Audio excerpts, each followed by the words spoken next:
This is a response to the statements that Jack made on Prius Chat today. I've printed them out here. This is going to be a boring video, but I did want to respond to this point by point. Unfortunately, I cannot publish this video on Prius Chat right now because the moderators have deemed that this discussion is somehow harmful to our community.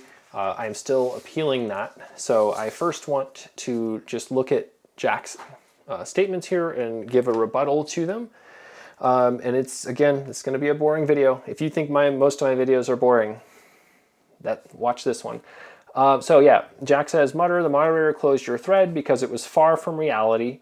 I assume that this statement here is going to be outlined below, and so this is the far from reality we're going to discuss.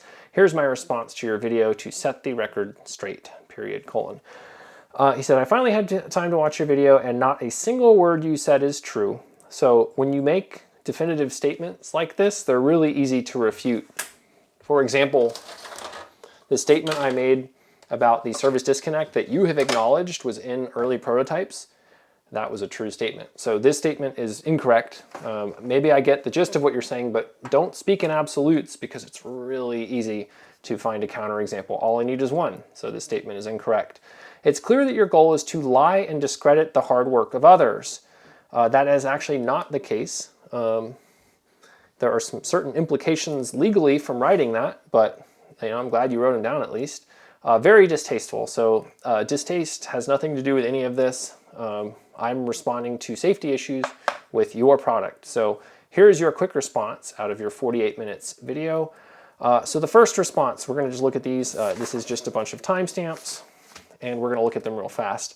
So at 10:34 to 11:30, you mentioned that the cells are moving around and even touching each other. You failed to observe or mention that we have applied a fiberglass reinforced layer to the outer shield of every cell, where it could potentially touch a neighboring cell.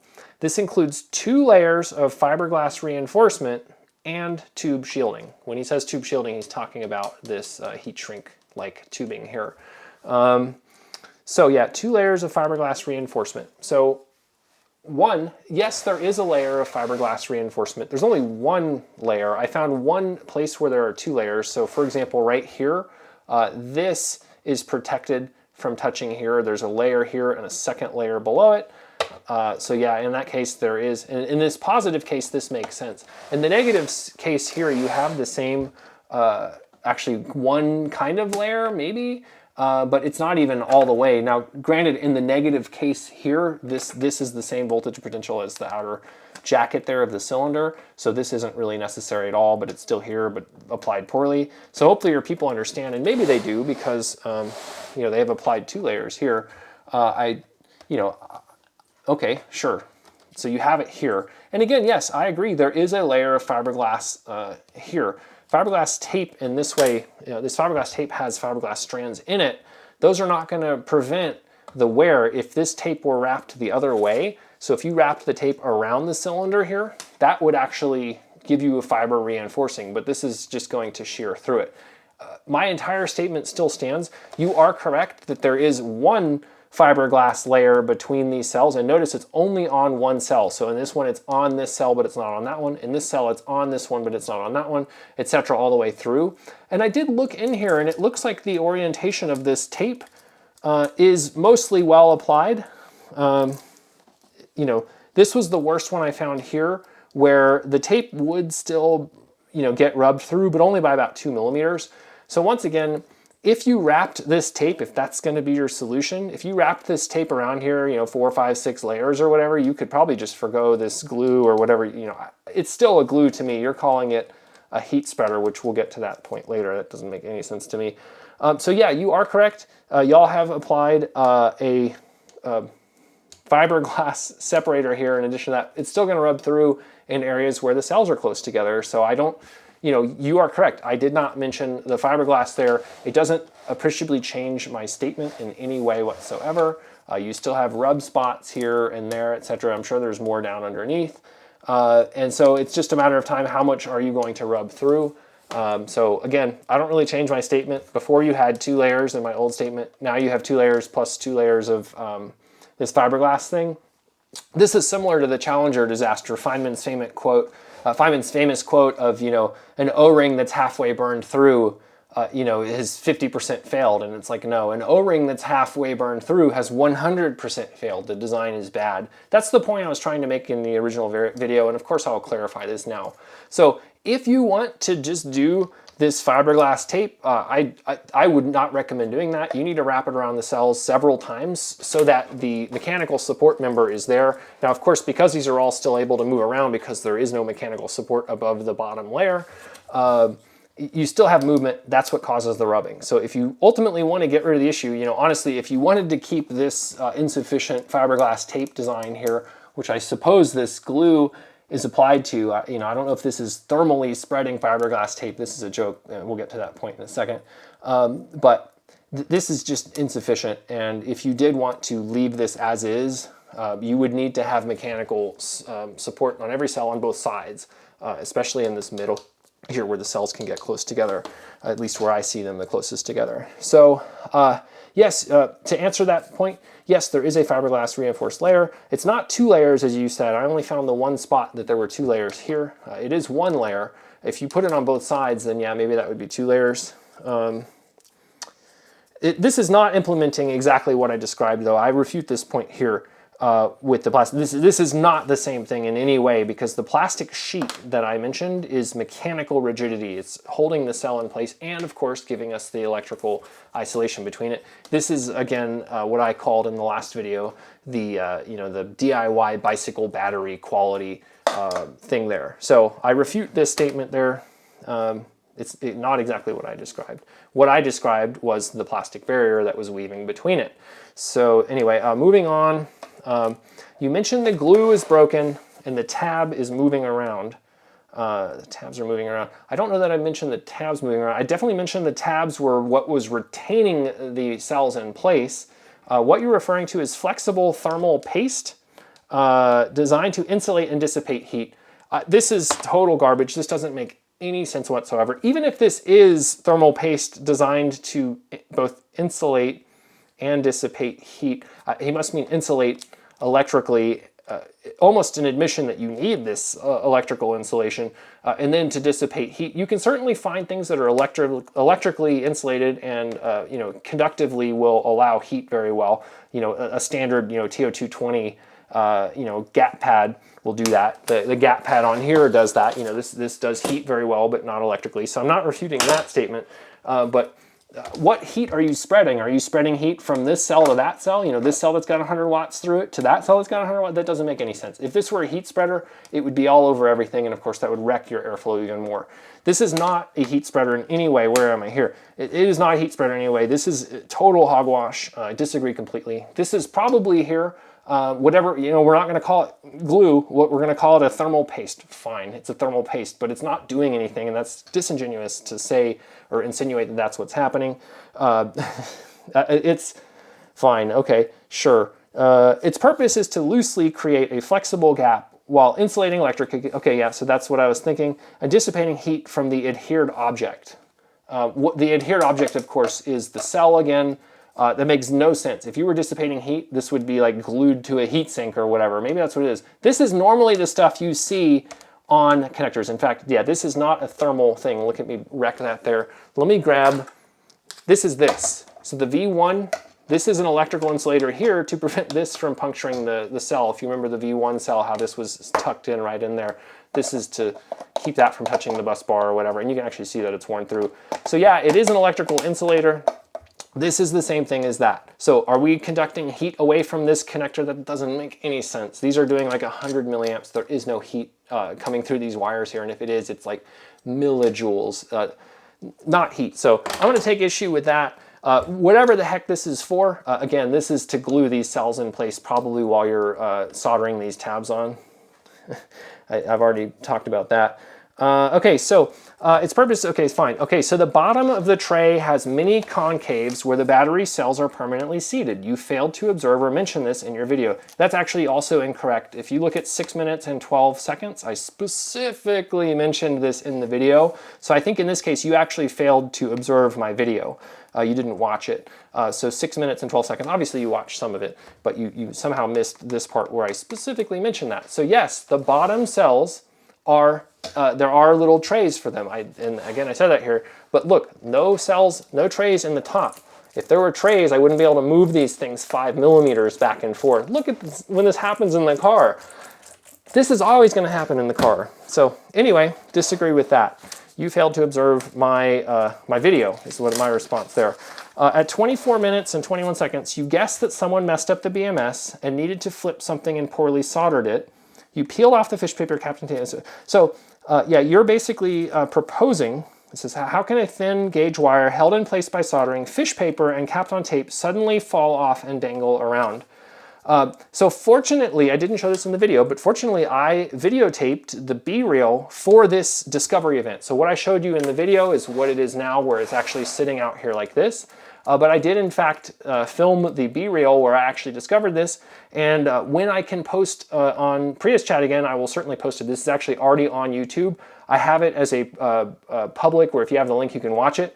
I'll probably just make it public and then you can look at it, and then I will link it in this YouTube video. Again, I'm not able to post on Prius Chat right now because the moderators think that somehow I'm being mean to you, when in fact I'm evaluating the safety of a product that you were selling to customers who think a product is safe when it is not. And that stance has not changed either. This spewing of whatever this statements are, it's amazing to me the gaps in this video where it's like focusing in on things you think you can attack here that are incorrect, and then having like 10-minute gaps, and then another like minute gap here, and then, you know, another 10-minute gap there, 2 minute. What about all of those other facts? What about, you know, answering the statements about did your customers know about this? What about I don't know. It's interesting. So, but whatever, that's fine. I'm going to answer the statements here you have made. So again, I have the B-reel here. It's in. It'll be a posted link in this video, and then eventually it will be on Prius Chat, assuming I can post there again. If not, it'll have to go on Reddit. I really don't want to have to start posting on Reddit again, but I will, just if I need to. So yeah, it's sad to see how you were the owner, sabotaged my product, and put on a show. No. So first of all, as I mentioned in that video, this insulation is green. This insulation is blue. So these are different, and they were soldered together. I mean, are you seriously contesting whether or not this is something that happened? I wonder if these are the same. Let me pull this one over. So this is blue. And it seems like it's blue the whole way. So yeah, that one's still blue. Okay, this one's green, should be. What is this one? That one's blue as well. So yeah, I don't know what happened, but this one is different. There's no way my customer sabotaged this, because he would have had to have come in here, pull this all the way out, and resolder a green insulated jacket on here. And again, just look at the B-reel where I show this. So again, you are attacking the integrity of my ethics in reviewing a product, and I definitely take offense to that. But I understand we're grasping at straws here. So next up, at 26:49, you mentioned these cells have terrible routing. How would you route them differently? So that is the first question. That's not up for me to do. I'm not designing your product. What I'm observing is that it's not safe. So you need to route it safely. You know, off the top of my head, maybe something I would do is I would actually route these to where they're not bending over at a 90-degree angle on here, and then have capped on tape, one layer of which, and then can short out. So that would be kind of my first thing, is that you route these. You know, I would use like, I don't know, something like a bus bar, you know, like every other manufacturer does. Most cells here, when they're measuring it, so like on the Insight, they actually have an orange plate here, that on their cylindrical cells, that orange plate is how we're going to be measuring the taps here, and that way we're guaranteed we don't have wires taped to the side of our cell here. This is not something you see, so that's the second part. So again, how would I make this better? Again, I'm not designing your product. I'm telling you that what you have is bad, but there are certainly, honestly, look at any other cylindrical cell that is offered for sale in a car, and maybe I would, you know, to wit, put you to the Honda Insight G1 because I know it well, or the Honda Civic G1 because it's basically the same thing. That's how you probably do a safe design. This is not safe. I don't need to justify what would make it safe as if there were no answer. 1,000 people have solved this problem and you haven't, right? So yeah, okay. So that's the first part of that. These routings are optimized by one of the largest cell manufacturers in world. In the world. Okay, good. So you said it was CATL that designed this in one of your Q&A videos. Here's my counter. And let me read the second sentence here. I'm interested to see how you would do it differently and how the manufacturer would react to your criticism. Here's my counter then. Put me in touch with your manufacturer because I want to show them this. In fact, send them this video. See what they, because you're asking me this question. You ask your manufacturer how they would react to my criticism. And they'll tell you probably, whoa, you're doing that? If this is CATL, they are probably going to be like, ooh, probably shouldn't do that. That's probably not the correct way. You probably shouldn't be, soldering the cells together. Probably need to invest in some capital infrastructure and buy yourself, like a battery tab welder. Which, if CATL were doing this design, maybe they designed the cell. This is white labeled. There are no manufacturer's mark on this label, which gives me some pause, but not enough to make any assertions about where these are sourced from. So fine, you want to say they're from CATL? Fine, they're from CATL. Again, I don't have anything to refute that, but except for my skepticism from my engineering experience. But again, not a point I'm really making, just kind of suggesting that now. I see zero chance that CATL advised you to do this design. And again, if you want to refute that, put me in touch with the manufacturer. I will gladly talk to them. I've, again, left the fig leaf out, olive branch, there we go, that if you want to talk to me, you always can. You've asked me not to talk to you. I'm not talking to you, that's fine, even though I'm addressing you as such in the video. I know you watch the videos, but I'm not reaching out to you. So reach out to me, tell your manufacturer, show them this video if you want, and we'll get in touch. You have managed to offend not only me, but also one of the largest manufacturers in the world. Again, I assume you're referring to CATL. I doubt I've offended anyone at CATL. I'm sure I've offended you because I've attacked your product, and I totally respect that. I have people attack my products, and it sucks. But usually what I do is I fix them, and I use that feedback and make a better product. And that's kind of how it works. So anyway, I don't have any concrete rebuttal to the offend portion of this, but again, put me in touch with your manufacturer. I would love to see their recommended reference drawing and then compare that to what I see here on this prototype. And again, this is a prototype. I know I stressed that in the original video and I'm doing it now. If your design has changed, which it sounds like it hasn't because you've asked me how would I route these differently, again, I wouldn't route them directly over the cell. One thing you could do, for example, and this is just kind of spitballing here, you could add a plastic separator in here that you put in after the cells are in there, and then you could route the wires over that, and that way they can't short circuit. Now you of course still have the case wall here, which just has the insulation here, and that's okay. You have a layer of Kapton tape. These wires are not vibrating around enough to where they're going to be super problematic. I did want to point out on that note, I did find one spot where the cell is actually damaged. And so if you do have these kind of manufacturing issues here, I don't know if you can see that. If you do have these types of manufacturing issues and that's going to be acceptable, then you probably need to re-evaluate, this Kapton thing, because if this were nicked there, you would have a problem. I didn't find that, but that's just a thought. If you had the plastic separators that I had mentioned in the first video, you could have these wires ride that plastic separator here, and that would give you an additional layer of insulation. In fact, if this plastic honeycomb had a rib on top here, then it wouldn't block the airflow at all. It would slightly block the heat coming out of the modules here, but maybe this thermal paste would take up for that. That's across like 1 square centimeter of the cell. Again, that comment to me is wild, just grasping there. Yeah, so okay, if I have offended one of the largest manufacturers in the world, here's the thing. Large manufacturers aren't going to get offended by something like this, so I don't know if you've asked them and they said, wow, Jack, yeah, we're really offended. I don't think that actually happened. Obviously, I agree I've probably offended you. That's fine. We're going to talk about that more in a little bit here. Okay, so at 28 minutes and 26 seconds, you claim this product is unsafe due to a lack of supervisory control. Yep, yeah, that opinion hasn't changed. We do have supervisory control. Provided, well, you said we do have supervisory control, which I guess means the Prius system has supervisory control provided by the Toyota battery ECU. No, you do not. We'll keep going, but no, you do not. If the block voltage difference exceeds 1.2 volt, an error code occurs and the battery shuts down.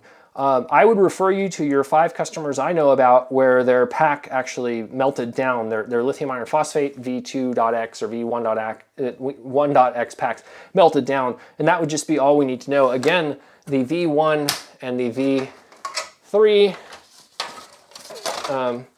circuitry is identical. So yeah, I'm going to argue that you don't have supervisory control. And the reason is, and I've talked about this before ad nauseum, is that you are not doing per cell supervisory control. The Toyota battery ECU, this is actually the Toyota BSU, that's not the ECU, it's the BSU that monitors these voltages, only monitors every 5 cells in series. And so you have to generate 1.2 volts across that.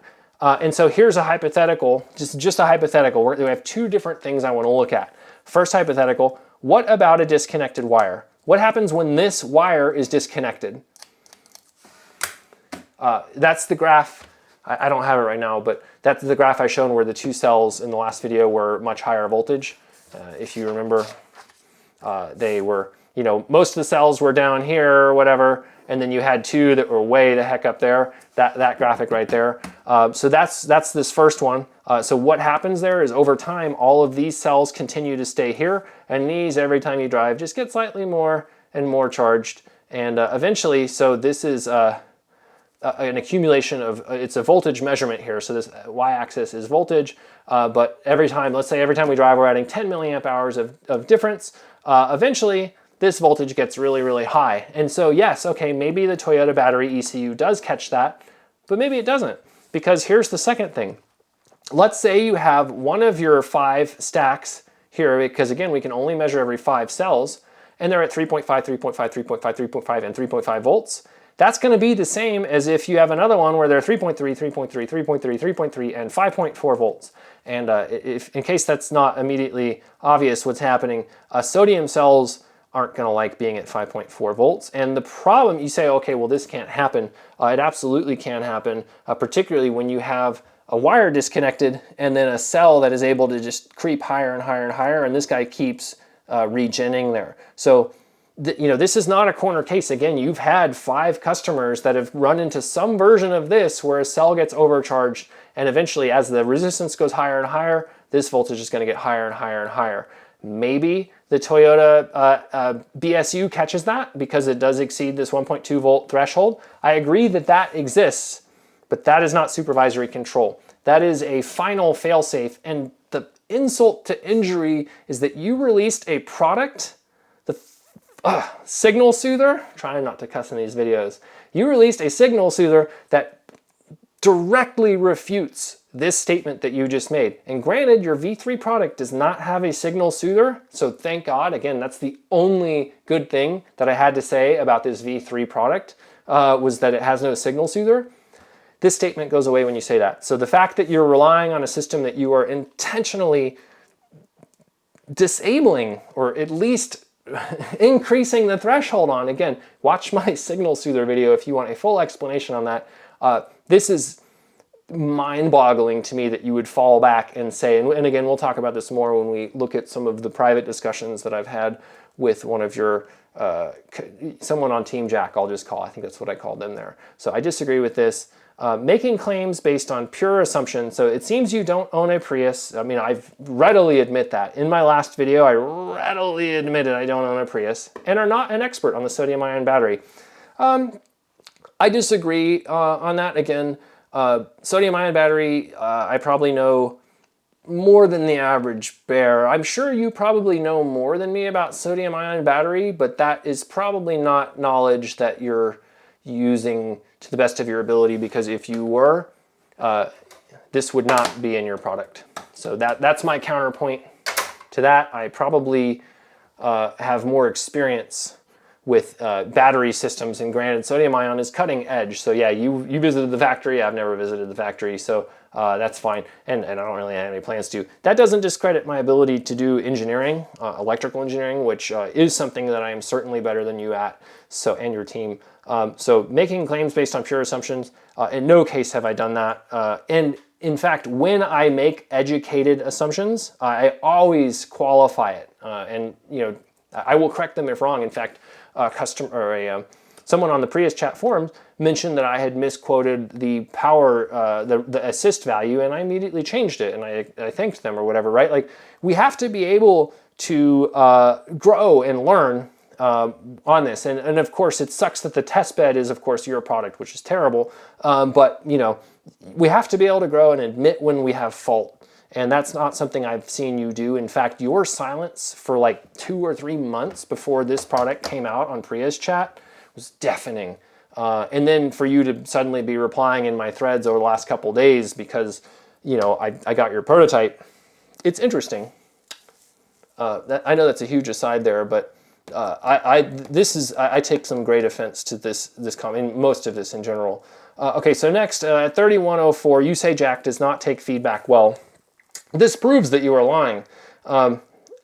Okay, so interesting. We're gonna look at some private conversation in a second. I'm just gonna read this whole thing. I've been on Prius chat since 2015. This entire project is based on feedback from the Prius community. We continually improve based. No, you do not. We continually improve based on input from real testers and customers. How have you continually improved this design?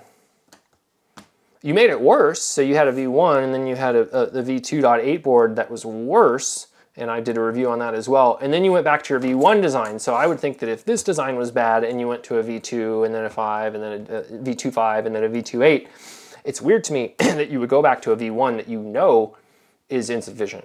And that's what's on your product here. And yes, you've changed the cell chemistry, but it's the same CCCV cell chemistry. I'm sure because you are such an expert in batteries that I don't need to explain that. So I won't, because I assume you know that. Okay, so we continually based, some of the beta testers turn against me due to your manipulation. This isn't a turn against you type of thing. This is a, I'm providing knowledge and your customers are getting scared to use your products because they are unsafe. So if you want to call that turning against me due to my manipulation, then you can call it that, but that's not what it is. I am educating by showing what this system is doing. Okay, and then you said, I kept pedaling to give the best possible customer support. I have never attacked your ability to provide the best possible customer support. The only statement I've ever made that would attack this was your, I think, Canadian customer that had the $5,000 pack that died, and you basically told him, I cannot refund you, I cannot send you a V3, something like that, basically. And I literally just pointed out the facts as the customer had written them on Prius chat. That's the only thing I ever said. But no, I think your support is great. It's just that your product is terrible. Okay, so during our first and only meeting, you told me how bad my product was. Yes, that's true. And threatened to make a video. No, that wasn't a threat at all. I told you that I was considering making a video about how dangerous this was to alert the community. There was no threat here. I was always going to do that. There's no threat. This was not blackmail, like if you don't pay me $100,000. No, there was no threat. I literally told you so. And in the context here, I've described it online before. You had basically mentioned to me that we should work together, and then you wouldn't send me your product. And so I procured it through a third-party channel, and boy, was I surprised when I saw it. And I told you this on the phone, like that it was dangerous. And unfortunately, most of this conversation was on the phone. But I do have some other stuff that was in text, not with you mainly, but with your Team Jack member who's going to remain anonymous. I'm sure you'll be able to figure out, but I don't want to, of course, out this person in public. You said I kept my cool, maybe, and told you to go ahead. I didn't need your permission. What you told me to go ahead with was you said, I have that on text. You said, let me grab my phone here. Let's see. My phone is old, get over it. Let me make sure I'm in the right thing because, yeah, I've learned not to just randomly throw computers and phones down. I had someone lift a password. Okay, so let's see.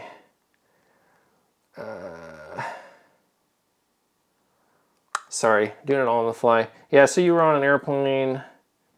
Okay, so you said, I took a look at your video last night, very impressed with your electronic skills around hybrid vehicles. I believe we can work together to provide awesome solutions. And then I talked about the Prius market being bigger, and I mentioned to you that at some point I was going to release my own design. I might eventually become a competitor.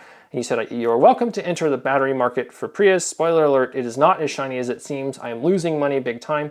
Many old car issues could destroy the battery, and this is false. You're talking about how people braking were destroying your battery. No, that's a bad battery design. Warranty policy is next to impossible to enforce. Yeah, that's because apparently you honor the warranty for everyone. I'm actually considering quitting until Dean told me about you last week. And so I replied basically, hey, look, I was having a hard time getting your stuff, and I ultimately got it, and there were some issues. Do you have supervisory control, basically? And then you basically told me, well, that was a V1. We are on 2.5. Sounds like you got it all figured out. I guess I can close my business knowing someone will take over the market. All good. So that is the you kept your cool thing. Fine. Told you to go ahead. Again, we had a phone call as well. That's just the text type. Please enlighten me. How is that not taking feedback well? So let me enlighten you. These are some, this is in my Jack Chow, I'm not sure how that's pronounced, but in my discussion thing. Now, this is not a verbatim recital of any single conversation. These are points that I picked out. So, Jack, again, I'm sure you will be able to figure out who this is. I'm not going to redact or show the redacted Team Jack member. That's how I've posted this here. Again, I think you can probably figure that out. So let's see. Originally, when we talked about your work, Jack didn't see the value of having all the extra hardware.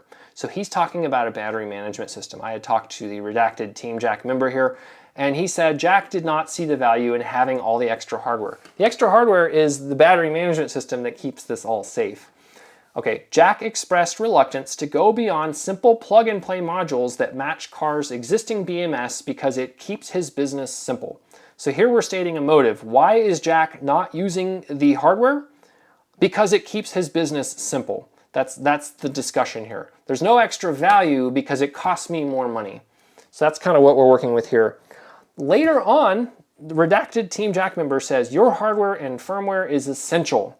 As in, currently it's easy to overcharge a pack. This overcharging risk was entirely why V2 was created, because he needed a much more aggressive voltage regulation balancing system. As we probably know, V2 did not fix this issue. V2 is probably the worst. The V2.5, the V2.8 I looked at was terrible as well. So I think the V1, I think there's a reason we went back to V1. And so in V1, where were we? It's easy to overcharge a pack. So that's interesting. There's an admission there. Here's a statement from Jack. And this was from Jack to redacted Team Jack member. It says, I've watched Mutter's video and definitely want to work with him on future projects. He can be a great help with advanced electronics, not only for Honda, but also Toyota. So here was my rebuttal to the redacted Team Jack member when I was having a hard time getting the hardware. I said, after we last spoke, I got curious and acquired a failing Prius pack with NexCell modules inside. I have disassembled a couple modules and have several major concerns regarding their overall design, safety, construction, craftsmanship, best practices, longevity, etc. I haven't completed my analysis yet. This was that first video, I think it was called My Concerns with Project, I don't know what it was. It was the first video I posted back in February. I haven't completed my analysis yet, but so far I don't intend to attach my name to any product that uses the existing NexCell design. This is me saying your product is terrible, but nicely, because we were still cordial, I guess. NexCell likely needs to completely redesign their module to overcome existing design issues. To be very clear, this is not my final conclusion, as I haven't finished testing the modules yet. I was doing my long-term abuse tester, which found that this was the worst cell I've ever tested in any hybrid vehicle or electric car. That was that test. But so far, I'm not impressed, and I suspect the data will reinforce my intuition. Boy, did it. If you need more info here, you could watch the 4 hours I've posted regarding the various V2, V3, V1, V2.8, all of this stuff. So the NexCell modules I acquired contain a 2020 March 27th BMS PCB, which obviously isn't the latest design. Whichever version they are, V1, V2, I wasn't sure, the BMS circuitry design is entirely inadequate. I'm sure Jack is already aware of this fact, hence the V3 design, which is still a black box to me. Because at this point, I knew there was a V3 design. I didn't really know anything about it. They were keeping that one close to the hip, which probably means to me that the V3 design was not very far along. This was in December timeframe of 2023. I'm certainly willing to have an introductory phone call with Jack, but based on what I know now, I don't think there's a path forward with NexCell's existing technology. So let me fully qualify this here. What NexCell wanted to do, or what Jack, I don't completely understand the relationship. I think Jack is in partnership with NexCell, but I kind of lump Jack and NexCell, NexPower as the same entity. So that's kind of, if I knew that, I would properly address this if I knew what it was. So NexCell, Team Jack, wanted to replace my existing lithium battery solution for the Honda Insight, etc., and the Prius, of course. So this is my existing battery here. This is a 5 amp hour battery. Fun fact, these batteries, because they're designed properly and whatnot, I can use about 80% of the 5 amp hours in here, which is actually more energy than you can use in these much larger cells. So just a fun fact there. Of course, Jack will counter that NMC cells are dangerous, and my counter to that would be that, look at electric cars. What do they use? NMC lithium, and of course lithium iron phosphate. And we have, one, I think, BYD car that's using these, probably much safer, more safely. Okay, so what they wanted to do is replace my existing design, which was functional, complete, and I had a limitless supply of them at that point. They wanted me to redesign their battery into my pack. So my phrasing on here basically is, I can't do that because your pack sucks. This was the V1 pack I reviewed. Of course, my stance did not change on the V2, the V2.5 or 2.8 or whatever it is. And then of course, it also hasn't changed on the V3, but for slightly different issues. So that's kind of where we were. So now we have the ellipsis here, and this is when we actually had our phone call with Jack, and it was very short, as you will see. So this was a redacted Team Jack member, same person. He said, in reply, like basically right after this phone call, he says, oh, well, I guess that didn't work out. Jack has been doing R&D for these packs for 8 years, and as you might have guessed, he's largely self-taught, and he doesn't take criticism well. You know what? I agree with that. This redacted Team Jack member, you are spot on. Jack does not take criticism well. So this comes back to the point here. Jack does not take feedback well. This proves I am lying. Hey, Jack, your own team member agrees with me that you don't take criticism well. So look in a mirror. Okay, as in, he thinks people who know more than him are trying to compete, discredit him, rather than help him. Hey, look. Bam, you win the entire internet. You think, Jack, you think people who know more than you are trying to compete or discredit you rather than help you. If you remember, this phone call was to discuss helping you, and that didn't happen because you don't take criticism well, and you thought I was trying to discredit or compete with him. Now, granted, I did mention to you, both in text before the phone call and during the call, that I did intend to possibly enter the Prius market. And we actually talked about a few of your competitors that I was considering working with. And we did talk about that. And again, your conclusion from that was, go ahead, there's no money in it. I'm losing money, boo-hoo, woe is me, whatever. So again, you don't take criticism well. I don't change my stance there. Okay, so next, took months for Jack to understand that, like I said, Jack is a bit young and not humble enough. It may well cost him his business. Yep, I think that we're on track for that. So took months for Jack to understand that, and I was hopeful for today's interaction between you two, but when oh man, this is great. This is the pudding, the cream on top. When Jack admits that you entirely know what you are talking about and is also offended by you in the same sentence, oh man, gold. Dude, A+, double check mark. That's it right there. When Jack admits that you entirely know what you're talking about and is also offended, I'm just reading, I know I'm reading it again. When I came, I was reading through all of this stuff because I don't remember all of this stuff, but I was reading through the messages. I can see the same old brick wall ahead of us with this job, and I need to make other plans. I don't have any comment on the other plans part, but man, I would like to thank the Academy here. Okay, so yeah, here's my response. Yeah, I was surprised how brief our conversation was. The NexCell lithium module has several design issues. Yeah, we've already talked about them. My goal was to open a dialogue about possible improvements to the existing design, but we never got there because the conversation was so brief. And again, I've conceded this.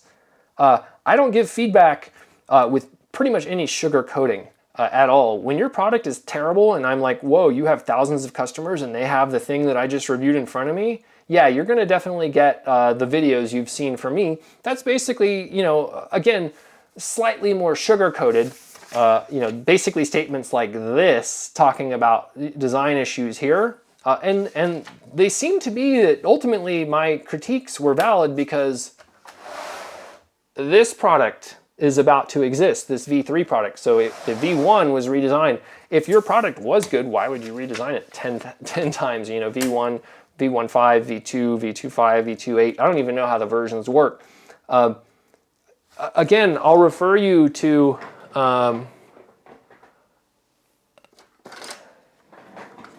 this prop here.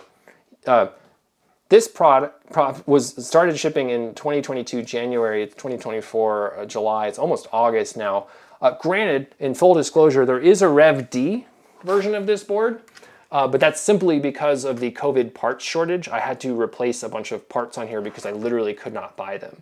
So the Rev D board is that, and it has a couple of other nice to have features, but these boards are functionally identical. There's no reason I redesigned this board other than that I needed to build them and I had to get different parts. So this is a 15 volt bus architecture. This is a 12, for example, just as one example. So there is a Rev D version, but you'll notice that when a product works well, you don't have to redesign it every 3 months to try and get in front of all of the problems you're having.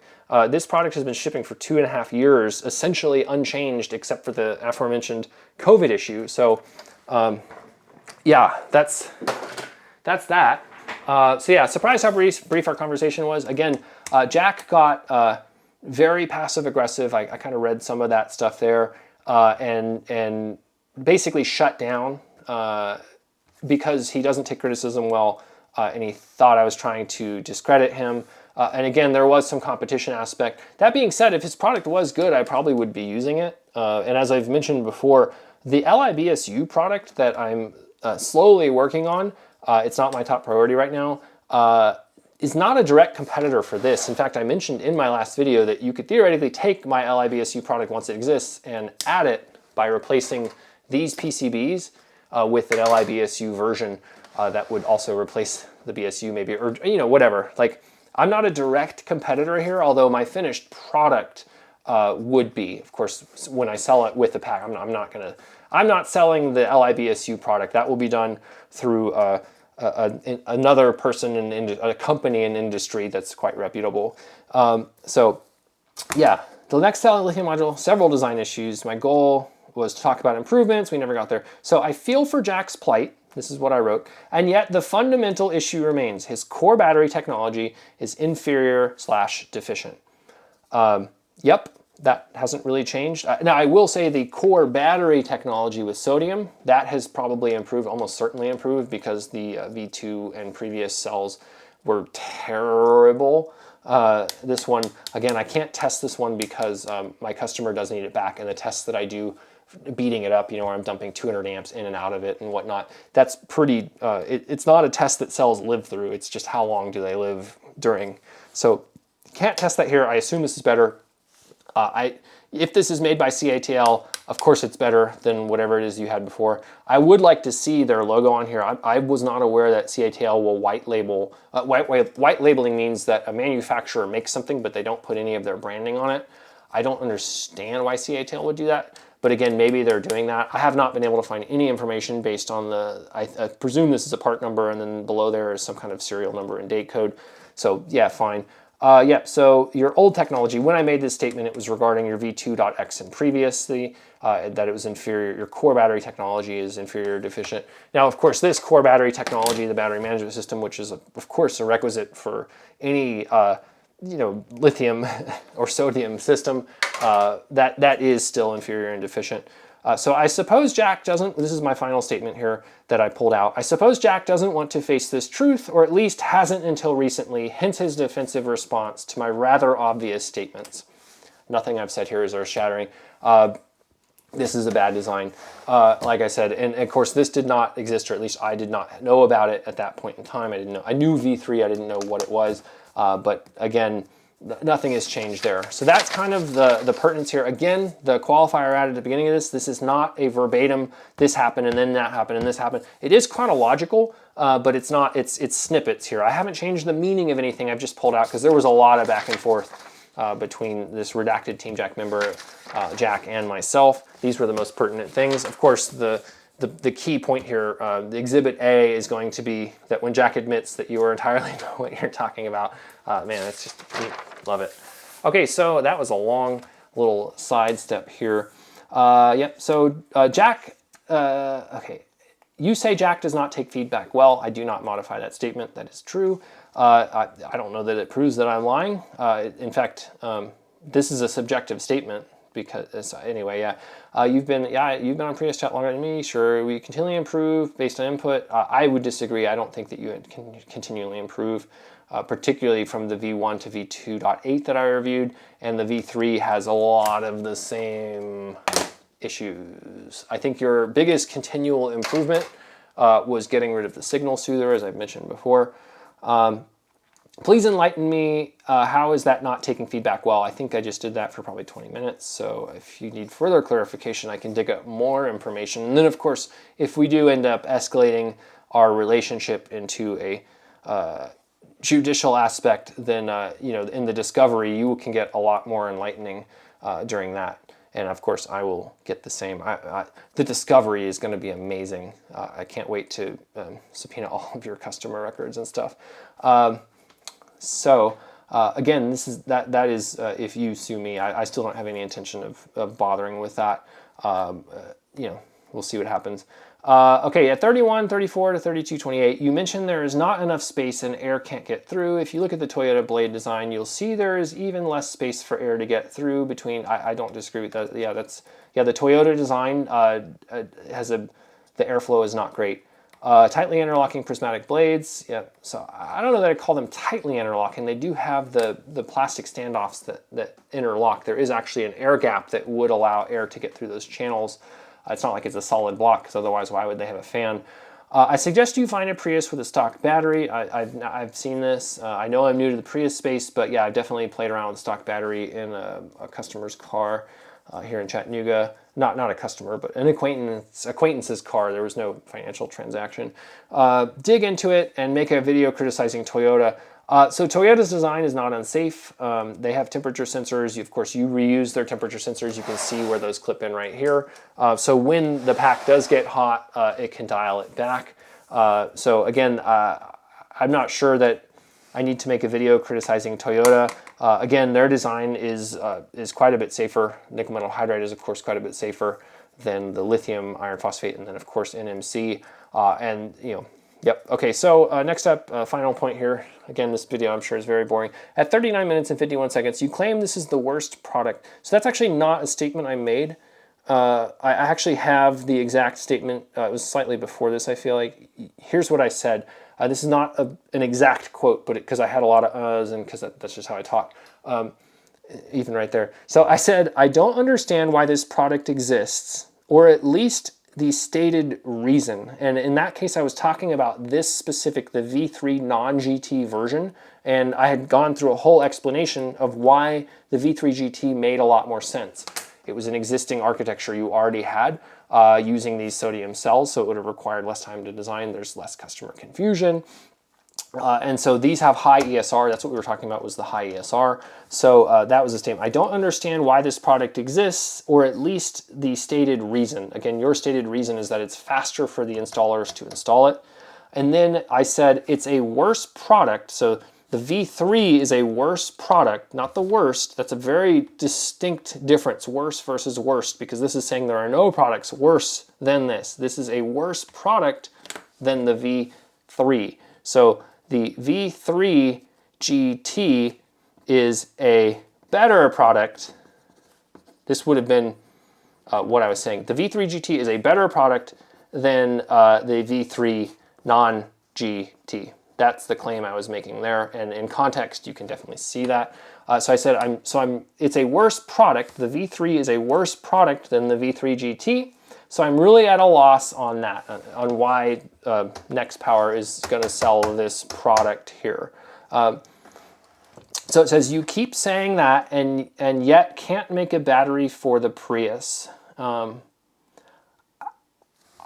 don't know if I would say can't, because obviously I can and I am, but I haven't yet. I think that you're discounting the engineering time and also the fact that I'm working on a lot of projects right now. One is, of course, my LABCM product, which I'm trying to get out of beta. Because I do a beta period until products are safe, so customers understand what they're doing, and I'm very forward with them. And if you have any doubt about that, you can see the hundreds, in fact thousands of posts that are all out in the public where I'm discussing issues, shortcomings, everything I run into versus whatever it is that you do where you don't talk about anything and then suddenly, hey, look, there's this new flashy thing you should buy because it's better than that other thing. Don't worry about that other thing. Buy this new thing. That's your process. My process is more engineering focused. It's a little more laid back, I want to say, as far as my product development cycle. So you can't make a battery for the Prius.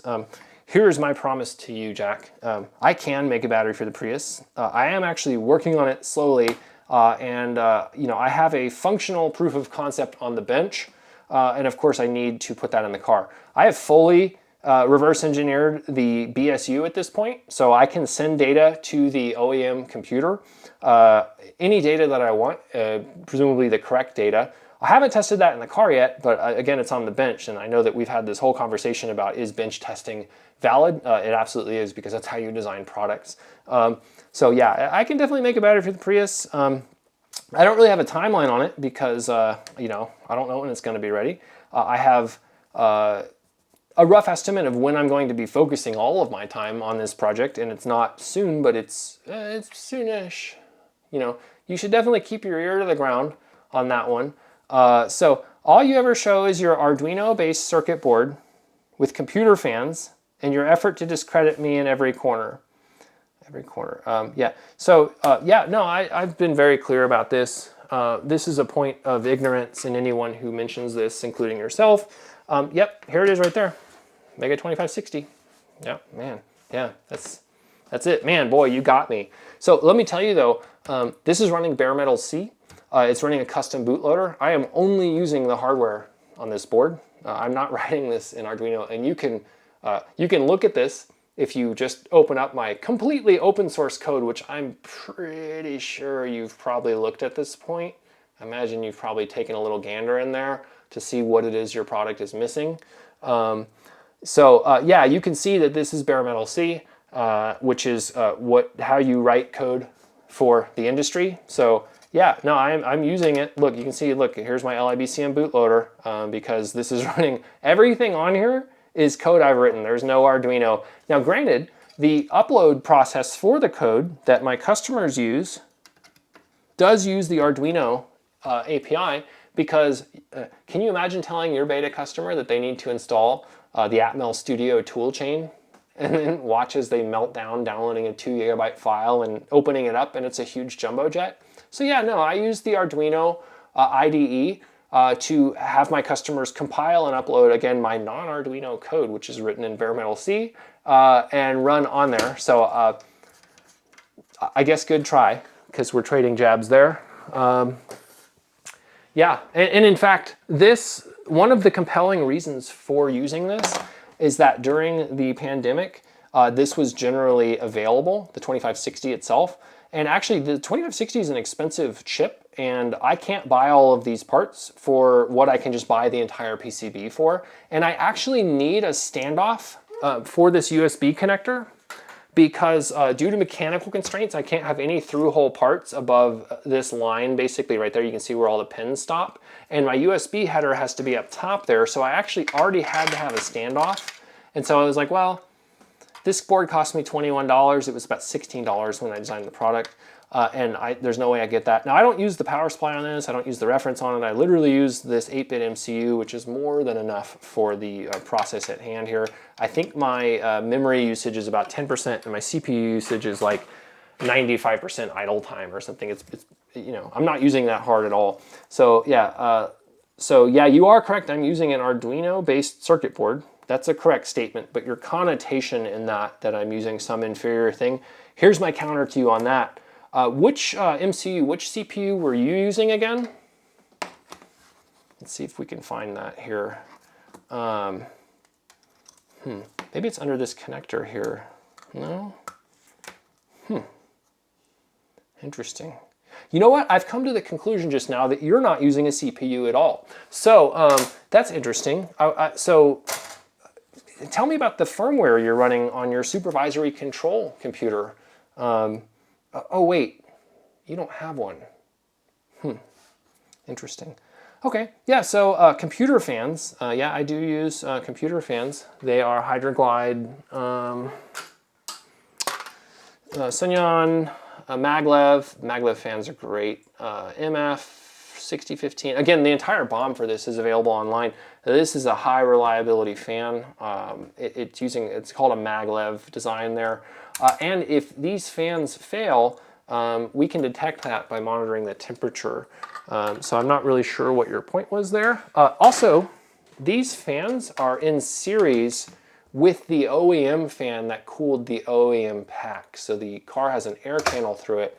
These are additional fans, and LIBCM can turn them on whenever it wants. So it can turn on these fans, or it could turn on the other fan. If one fan fails, it can turn on the other one. So there's actually something called redundancy.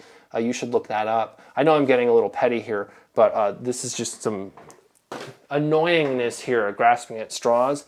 So yeah, I use computer fans. You could have pointed out that there's 3 of them in parallel, and if one of them fails, the fan air can blow back through the other way. But again, my answer would have been that the OEM fan remains there. And again, of course, temperature sensors.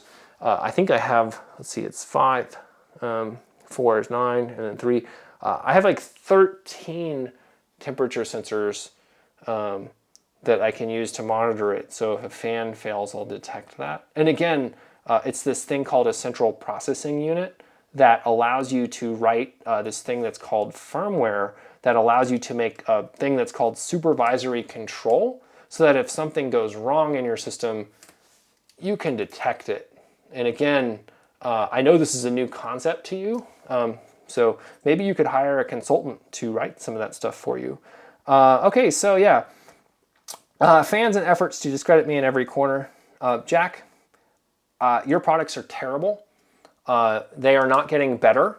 And if you make a better product, then I will stop trashing it. You are selling dangerous prototypes to customers as if they are revolutionary. This V3 is not revolutionary. This is, yeah,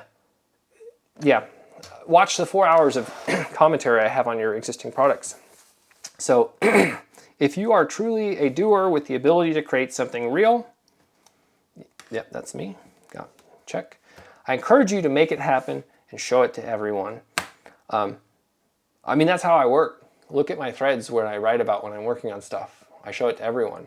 That's the inspiration to me, is making a product and getting the community feedback. This goes back to you having this community feedback here. I've been on Insight Central since 2012 and maybe early 2013. And I've actually been in the Insight community since 2004 or so. So I've been there too. I love the continual improvement. So we definitely agree on this, that you know, real testers and customers. I have a beta program right now with 250 customers in it, right? And the hardware is essentially done. I don't think there's anything that needs to change for the existing customers. Granted, there will be a new revision just to add some tweaks for the actual product release, but all of the beta hardware will continue to work, and my customers that are in the beta will just install new firmware again on their Arduino-based, I lost it.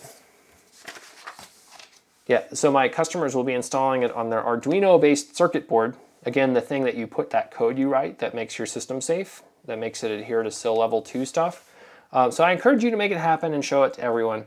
Rest assured, Jack, that is definitely going to happen. So yes, that is my rebuttal. I know there's some snark in it. I try not to get there, but these statements and statements I've read about Jack in general that he makes in private to people, are basically passing the buck, or basically an analysis of how dumb is the person talking to Jack and how well can I fool them.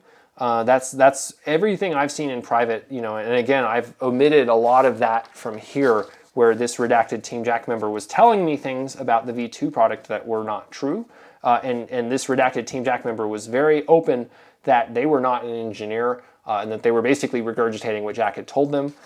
So that is one data point. And again, I have several more. Jack, you need to understand that the people you are working with, they have the issues with the products you're designing, and they are seeing me write about it, and they are contacting me, and they are providing me information. This is one of just many people that is providing me this information. In fact, I knew about this product before you announced it. You saw my little quip in your post there, which I know you didn't like, about, you're welcome for not announcing the V3 before it released. Yeah, just so you know, because you operate in secrecy, some people don't like that. And I operate in public, and you can see everything I mentioned. I have a very strict on Insight Central. Again, most people don't care, that's fine. But I require people to communicate with me in public so that the information is available, so that it's available to other people. My designs are all open source. That's how I roll. So I don't like the interactions that I've had with you directly, and the interactions you've had with other people that I've worked with who you are pulling the blinds over because they don't understand what you're doing is dangerous. That's the entire point of these videos. You are doing dangerous things, and you are selling them as products, and you are representing them as not being dangerous. I don't like that. That's why I'm making these videos. That's why I'm making this response. And it would be typed if I could type it on Priya's chat, but I can't, so I'm going to just post the video for now. If it ends up on Priya's chat because they allow me to, that's cool. And if not, the discussion will continue on Reddit. Jack, I'm going to keep evaluating your products until you stop making them or you make them safe. I don't care which one of those it is that you do. This is not safe. Thanks for watching.